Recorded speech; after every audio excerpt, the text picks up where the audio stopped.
Siema, witam Was na kanale wypożyczalni sportowych samochodów Krucy Rent. Ja nazywam się Dawid, a w dzisiejszym krótkim odcinku zaprezentujemy Wam prawdziwą gwiazdę.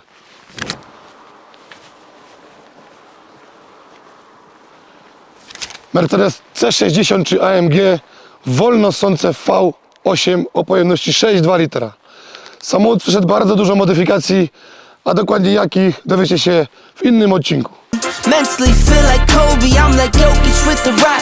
You physically couldn't hold me, I don't care if you're pushing 40. You can never little bro me. Euro step like Ginobili, from young OG to the OG. From nosebleeds to floor seats. Circle stronger than Cuban links. My gold dance, your gold plated. You verse me,